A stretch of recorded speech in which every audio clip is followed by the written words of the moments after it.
Friends, अगर आप एक ट्रेडर हैं, आप इंट्राडे ट्रेड भी करते हैं और पोजिशनल ट्रेड्स भी करते हैं, तो दोस्तों आपको वीकेंड पर एक होमवर्क कर लेना चाहिए। ये वीडियो इसीलिए बनाया गया है ताकि ट्रेड करते समय आपका ध्यान ना भटके, क्योंकि वीकेंड पे आपने कुछ इस तरीके की वॉच लिस्ट बना ली है, कुछ अलर्ट्स अपने सिस्टम में सेट कर लिए हैं, थोड़ी सी पढ़ाई कर ली है, थोड़े से चार्ट्स पढ़ लिए हैं, जिसकी वजह से 5 ट्रेडिंग डे आपके लिए कंफर्टेबल हैं। आप बेशक इंट्राडे ट्रेड में इन्वॉल्व हैं, लेकिन क्योंकि आपने एक पुरजोर तैयारी की है और आपने अपने ट्रेडिंग व्यू सिस्टम में ऐसा कुछ बना के रखा है कि आपको समय समय पर वो अलर्ट कर रहा है। तो दोस्तों ये वीडियो बहुत ही यूजफुल होने वाला है और मैं अब आपके सामने शेयर कर रही हूँ ट्रेडिंग व्यू का वेब पेज। कुछ ही मिनटों में आप ये बात समझ जाएंगे कि कैसे आप अपनी लाइफ को ट्रेडिंग के सिस्टम के सामने इजी कर सकते हैं। तो फ्रेंड्स, ये है एचडीएफसी का बैंक का चार्ट, जिसमें मैं सी सुपर चार्ट्स को क्लिक करके जल्दी से ट्रेडिंग व्यू के वेब पेज पर आ जाती हूँ। और मैं क्या देख रही हूँ अपने सामने कि मेरे कुछ कैंडल्स, कुछ मेरा सिस्टम बना हुआ है, एक सिंपल सिस्टम मैं क्रिएट करके बैठी हूं। मैं राइट हैंड साइड में जाऊंगी तो आप देख रहे हैं राइट हैंड साइड में वॉच लिस्ट है जो कि इस समय खाली है। तो क्योंकि मैं कुछ आरएसआई समझती हूँ, मूविंग एवरेज समझती हूँ, कुछ मैंने अपना ट्रेडिंग का सिस्टम बनाया है, मैंने बहुत सारे सपोर्ट रेसिस्टेंस के बारे में स्टडी करके वीकेंड पर अपनी पढ़ाई कर ली है, और कई सारे स्टॉक्स हैं जो मुझे लगता है कि एक पर्टिकुलर प्राइस पॉइंट के ऊपर या एक पर्टिकुलर प्राइस पॉइंट के अगर नीचे गए तो मैं बाइंग या सेलिंग का एक ट्रेड इनिशिएट कर सकती हूँ आने वाले 4-5 दिनों में। तो इसमें ऐसे ही एक पोजिशनल ट्रेडर अपना काम करता है। तो ट्रेडिंग व्यू में राइट हैंड साइड में जहां वॉच लिस्ट लिखा है, उसमें मैं उसको क्लिक करके क्रिएट न्यू लिस्ट करूंगी क्रिएट न्यू लिस्ट और क्रिएट करती हूँ। चलिए मैं कहती हूँ कि अच्छा, पोजिशनल पोजिशनल पोजिशनल ट्रेड मुझे करने हैं, मैं उसका नाम क्रिएट कर रही हूँ और बाय साइड के स्टॉक्स लिखना चाहती हूँ। एक लिस्ट बना रही हूँ जिसमें मैं बाइंग वाले स्टॉक्स लिखूंगी। एक और लिस्ट बना रही हूँ मैं, एक और इसके अंदर मैं लिस्ट क्रिएट करती हूँ, क्रिएट न्यू लिस्ट, और उसका नाम मैंने लिख दिया, चलिए पोजिशनल पोजिशनल और सेल, क्योंकि मुझे मेरा लगता है मेरे चार्ट्स कुछ वीक हो रहे हैं। कुछ स्टॉक्स मैंने सेलेक्ट किए हैं जो सेल कैटेगरी में आते हैं, तो कुछ बाय के हैं, कुछ सेल के हैं। चलिए कुछ मैंने आइडेंटिफाई किए। मान लीजिए कोई इंट्राडे के लिए मैंने कोई कमाल के ऐसे स्टॉक्स हैं जो अपने शॉर्टलिस्ट किए हुए हैं। इंट्राडे ट्रेडिंग के लिए मैं कुछ स्टॉक्स के ऊपर नजर रखने वाली हूँ, और मैं सोचती हूँ चलो मार्केट पे भी मुझे रखना है, ब्रॉड बेस्ड मार्केट के ऊपर भी मैं नजर रखूंगी। तो मैंने एक और वॉच लिस्ट बना ली जिसका मैंने टाइटल रख दिया मार्केट। ठीक है, तो मार्केट इंडेक्स कह सकते हैं आप इसको, कुछ भी वो चीज जो आपको समझ में आए। तो आपने एक तरीके से 4 हेड्स बना दिए। इंट्राडे में मैं कुछ स्टॉक्स पे नजर रखूंगी, एक ब्रॉड बेस्ड मार्केट को देखूंगी, पोजिशनल बाय है कुछ स्टॉक्स जो मेरी लिस्ट में आए हैं, पोजिशनल सेल हैं जो मेरी लिस्ट में आए हैं। अब मैं इसके अंदर दोस्तों स्टॉक्स ऐड करती चली जाऊंगी। चलिए पहले देखते हैं इंट्राडे में आप स्टॉक्स कैसे ऐड करेंगे। इंट्राडे को क्लिक करेंगे और इसमें करोगे आप ऐड। तो यहाँ पे जाओगे आप स्टॉक सेक्शन में, मान लीजिए आपने एचडीएफसी बैंक, रिलायंस, आईसीआईसीआई, ये 4 स्टॉक्स इंट्राडे के लिए सेलेक्ट किए हैं। बड़े कमाल के स्टॉक हैं जिसमें बहुत ज्यादा मूवमेंट आता है, बहुत ज्यादा इनमें खबरें आने वाली हैं, हो सकता है रिजल्ट का सीजन आ रहा है, कोई भी ऐसा कारण हो सकता है जिसकी वजह से मैंने इनको इंट्राडे में सेलेक्ट किया है। तो ये 4 स्टॉक मान लीजिए मेरी इंट्राडे की लिस्ट में आ गए। अब दूसरी लिस्ट जिसमें मैं मार्केट इंडेक्स ऐड कर सकती हूँ, क्योंकि मुझे मार्केट पे भी तो नजर रखनी है। बहुत से अच्छे स्टॉक्स भी खराब मार्केट में काम नहीं करेंगे।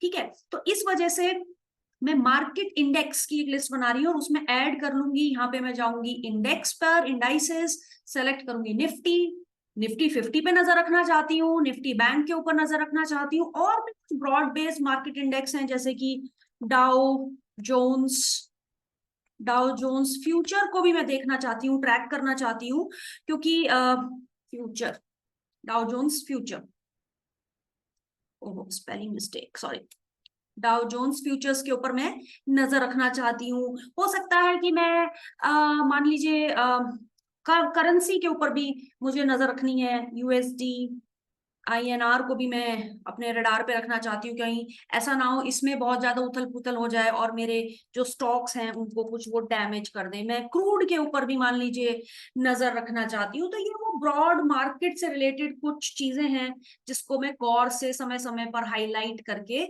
रखना चाहती हूँ। तो मैंने ब्रॉड बेस्ड मार्केट इंडेक्स से रिलेटेड भी अपनी वॉच लिस्ट फटाफट मिनट के अंदर बना ली।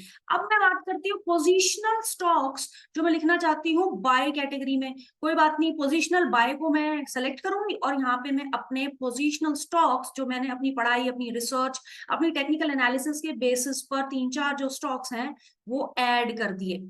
इसी तरीके से मैंने पोजिशनल सेल की कैटेगरी में भी 4 स्टॉक्स ऐड कर दिए। ये 4 स्टॉक्स तो मैं बस आपको समझाने के लिए कह रही हूँ, आप उससे ज्यादा भी स्टॉक्स इसके अंदर रख सकते हैं, लेकिन जरूरत से ज्यादा बड़ी भी आप वॉच लिस्ट ना रखें, वरना जो वॉच लिस्ट का पर्पस है वही डिफीट हो जाएगा। तो दोस्तों इतना करने के बाद 3-4 हमने जो वॉच लिस्ट बना ली ब्रॉड हेड्स के अंदर, उसके बाद हम एक काम और करेंगे, क्योंकि मैं तो इंट्राडे ट्रेड कर रही हूंगी, मार्केट में होंगी, कभी मार्केट ऊपर जाएगा कभी नीचे जाएगा, तो मार्केट से जूझूंगी या मैं इन सारे 20 स्टॉक्स के ऊपर नजर रखूंगी, तो क्यों ना मैं एक अलर्ट भी अपने सिस्टम में लगा दूं। तो उसके लिए मैं क्या करूंगी, मान लीजिए ये सेल के स्टॉक्स हैं, Tata steel, Wipro, IRFC and Tata power, sell category के जो स्टॉक्स हैं उसमें मैं राइट साइड पे जाऊंगी और सेलेक्ट करूंगी अलर्ट का सेगमेंट। ठीक है, तो इसमें आपके सामने आ जाएगा अलर्ट, दूसरे ही नंबर पर है अलर्ट। मैं अब पोजिशनल सेल वाले स्टॉक्स पे अलर्ट लगाना चाहती हूँ। जैसे ही मैं इनको क्लिक करती हूँ तो आप लेफ्ट हैंड साइड पे देखोगे टाटा स्टील आ गया, फिर से चेंज हो गया मेरा स्टॉक, विप्रो आ गया, IRFC आ गया, टाटा पावर आ गया। यानी बड़ा आसान हो जाता है मेरे लिए स्टॉक्स को अपने सामने देखना। चलिए टाटा स्टील, मान लीजिए मैंने टाटा स्टील सेलेक्ट किया है, ठीक है। अब टाटा स्टील पर मैं अलर्ट लगाना चाहती हूँ, ठीक है। तो वो कहता है अलर्ट में करिए क्रिएट अलर्ट। क्रिएट अलर्ट कहता है टाटा स्टील में अगर वो क्रॉस करे एक पर्टिकुलर प्राइस रेंज, अभी दोस्तों टाटा स्टील चल रहा है 129.90 और ये सेल की कैटेगरी में मैंने डाला है, और मैं समझती हूं कि अगर स्टॉक मान लीजिए 125 के नीचे चला जाए, क्रॉसिंग डाउन, या ये लेस देन प्राइस पॉइंट 125 के अगर ये नीचे चला जाए तो ये और भी वीक हो जाएगा।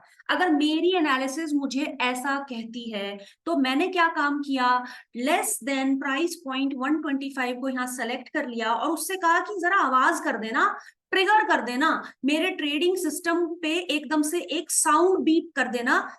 एक बार करना या हर बार करना, ये दो में से कोई एक अलर्ट में इसमें डाल सकती हूँ। मैं कहूंगी नहीं, बस एक ही बार मुझे बता देना, या मैं उससे कहती हूँ जब जब टाटा स्टील का प्राइस 125 से लेस देन हो जाए तो हर बार मेरे पास एक अलर्ट का बीप सुनाई देना चाहिए मेरे सिस्टम पे। और क्या ये सारी जिंदगी मेरे साथ रहेगा? नहीं, अक्टूबर 13 2023 तक, ये एक महीने के अंदर, या आप इस डेट को भी चेंज कर सकते हो, कह सकते हो नहीं 1 अक्टूबर तक, आने वाले कुछ दिनों तक एवरी टाइम टाटा स्टील इस प्राइस से नीचे जाता है तो अलर्ट कर देना। और मैं यहाँ पे अलर्ट का नाम भी लिख दूंगी, मैं कहूंगी सेल, ठीक है, सेल। अब हो सकता है कि मेरी अपनी एक सिस्टम है, मैं 1000 शेयर्स बेचना चाहती हूँ, ये मैंने लिख दिया, ठीक है, और मैसेज आ जाएगा कि अच्छा टाटा स्टील 125 से नीचे हो गया, और मैंने पहले से पहले अपनी पोजीशन साइज भी डिसाइड की हुई है 1000 शेयर। तो मेरे लिए दोस्तों कितना आसान हो जाएगा, 5 दिन, आने वाले एक हफ्ते में ये पोजिशनल ट्रेड का अलर्ट मैंने अपने सिस्टम में लगा दिया है। जब ये मेरे सामने आए तो मैं जल्दी से चार्ट को देखूंगी, कहूंगी ओके फाइन, अब मुझे ये ट्रेड इनिशिएट कर देना चाहिए। तो ये हमें कहीं ना कहीं बहुत सहूलियत देता है और सेव करता है हमारी टाइम एंड एनर्जी जो अननेसेसरी पोजिशनल ट्रेड्स को क्रिएट करने के लिए, ट्रैक करने के लिए जाया होती है। तो हम इसको कर देंगे क्रिएट, और जैसे ही मैंने इसको क्रिएट किया मेरी ये क्रिएट हो गई। यहाँ पे लिखा है एक्टिव, दोस्तों यहाँ पे लिखा है एक्टिव हो गया है ये मेरे सिस्टम में अलर्ट। अब 1 अक्टूबर के बाद यही ग्रीन बटन आपको दिखाई देने लगेगा रेड में, यानी कि इनएक्टिव हो जाएगा। आप इसको मॉडिफाई भी कर सकते हो और चेंज भी कर सकते हो। तो जो चीज आपने टाटा स्टील के लिए की वही चीज आप बाकी सारे स्टॉक्स में भी कर देंगे। तो दोस्तों इस वीडियो में हमने ये जाना कि अगर ट्रेडिंग करते समय अपने आप को आपको फ्री रखना है स्टॉक सर्च करने में, स्टॉक सिलेक्शन करने में, एनालिसिस करने में, क्योंकि ट्रेड कर रहे हो, ट्रेडिंग अबाउट एग्जीक्यूशन है। तो आप बेहतरीन और एक स्ट्रेस फ्री कंफर्टेबल ट्रेडर बनना चाहते हैं तो वीकेंड पर आप ये थोड़ी मेहनत जरूर कर लें। और कुछ टाइम के बाद दोस्तों आपको लगेगा कि ये मेहनत नहीं है, आपको खुद ही इसमें मजा आने लगेगा। तो दोस्तों इस वीडियो में बस इतना ही। अगर आपको ये वीडियो काम का लगा, यूजफुल लगा, तो अपने और ट्रेडर भाइयों के साथ भी इसको जरूर शेयर कीजिएगा। अगर आपको कोई कमेंट कहना है तो आप मुझे कमेंट बॉक्स में लिखकर देख सकते हैं। आगे भी इसी तरीके के इंपॉर्टेंट कंटेंट मैं आपके साथ शेयर करती रहूंगी। Take care.